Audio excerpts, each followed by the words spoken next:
Praise the lord. యెషయా గ్రంథము 56వ అధ్యాయం 5వ వచనము చదువుకుందాము. నా ఇంటను నా ప్రాకారములలోను ఒక భాగమును వారికి ఇచ్చేదను. కొడుకులు కూతుళ్ళు అని అనిపించుకొనుట కంటే శ్రేష్టమైన పేరు వారికి పెట్టుచున్నాను. కొట్టివేయబడని నిత్యమైన పేరు వారికి పెట్టుచున్నాను. యెషయా గ్రంథంలో మనం చూసినట్లయితే శక్తివంతమైన ప్రవచనాలు ఉన్నాయి. నిరీక్షణతో కూడినటువంటి వాగ్దానాలు ఉన్నాయి. పునరుద్ధరణ గురించినటువంటి మాటలు ఉన్నాయి.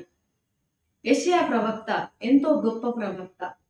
మరి ఇక్కడ ఈ యొక్క వచనంలో మనం చూసినట్లయితే ఎంతో లోతైన సారాంశాన్ని మనం గమనించగలము.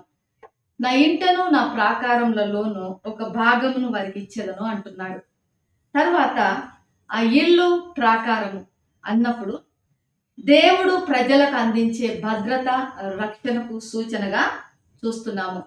దేవుని కుటుంబంలో ఒక ప్రదేశాన్ని మరియు భద్రతను సూచిస్తున్నది. ఒక భాగము అంటున్నాడు దేవుడు. ఒక భాగమును తర్వాత పేరును వారికి ఇస్తాను అంటున్నాడు. అంటే ప్రాకారంలో స్థలం, ఒక స్థలాన్ని ఇస్తా అంటున్నాడు, ఒక పేరును ఇస్తా అంటున్నాడు. ఈ రెండు కూడా దేవుడు మనకిచ్చే గుర్తింపు, దేవుడు మనకిచ్చేటువంటి అర్హత, యోగ్యతలుగా మనము భావించగలము. దేవుడు మనకిచ్చే స్థానాన్ని కూడా ఇవి సూచిస్తున్నాయి. దేవుని దృష్టిలో మనం ఎంత విలువైన వారమో, ఎంత ప్రాముఖ్యమైన వారమో ఆయన మనకిచ్చే ఈ స్థలము, ఈ పేరు ద్వారా మనకు తెలియజేస్తున్నాడు. తర్వాత నిత్యమైనటువంటి పేరు అనే మాటను మనం ఇక్కడ మాటను చూస్తున్నాం. నిత్యమైన పేరు అంటే శాశ్వతమైనటువంటి పేరు, అది ఇంకా తుడిచిపెట్టబడదు. ఒక్కసారి ఆ పేరు మనకి ఇవ్వబడినది అంటే అది శాశ్వత కాలం, ఎల్లకాలం, నిరంతరం ఆ పేరు అనేది ఉంటున్నది. అంటే ఇంకా దేవుని యొక్క ప్రేమలో మార్పు లేదు.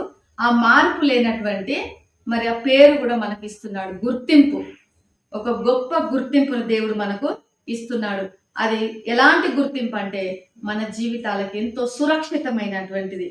ఈ లోక సంబంధమైన పరిస్థితుల ద్వారా ఆ గుర్తింపు మనకు రాదు, కానీ తన కృపను బట్టి మనకు ఇవ్వబడుతున్నది. అది ఇంకెవరు కూడా తీసివేయలేనటువంటి గుర్తింపు. అంత గొప్ప కృపను దేవుడు మనకు అనుగ్రహిస్తున్నారు. అయితే మొత్తం మీద ఈ యొక్క వచనం మనకు దేవుని యొక్క ప్రేమ, నిరీక్షణ, ఆయన ఏ రీతిగా మనకు భద్రతను, కాపుదలను, విలువనిస్తున్నాడో తెలియజేస్తున్నది.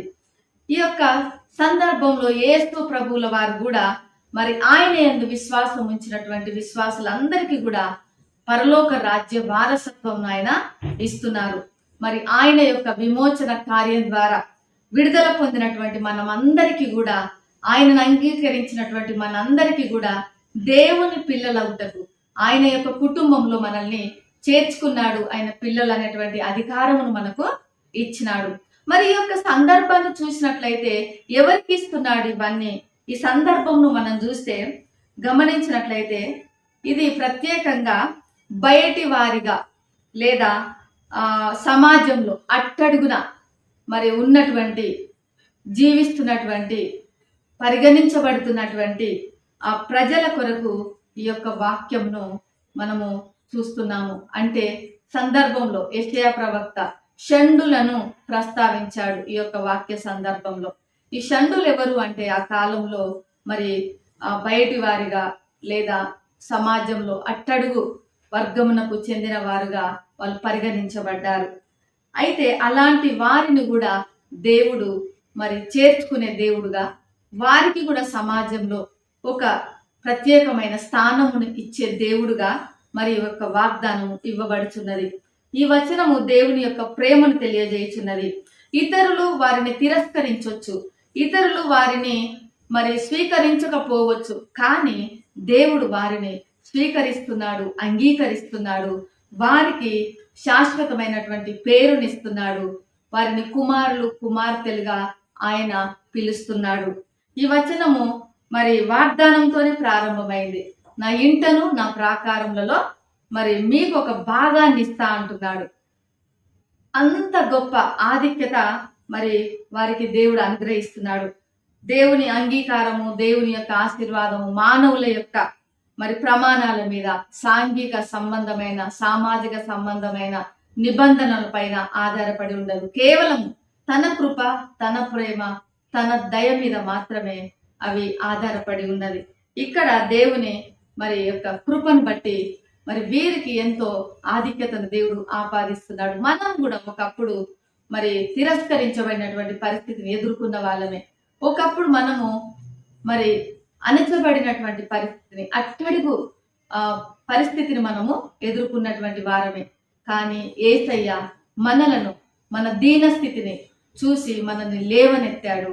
ఆ పాప స్థితి నుంచి, పడిపోయిన స్థితి నుంచి ఆయన లేవనెత్తి, ఆయన మన కొరకు చేసినటువంటి శిల్వ మరణ మరి త్యాగమును బట్టి, పునరుత్థానముల యొక్క త్యాగమును బట్టి మనందరికీ కూడా రక్షణనిచ్చి మరి తన కుమార్తెలు, కుమారులుగా మనల్ని మరి పిలుస్తున్నాడు.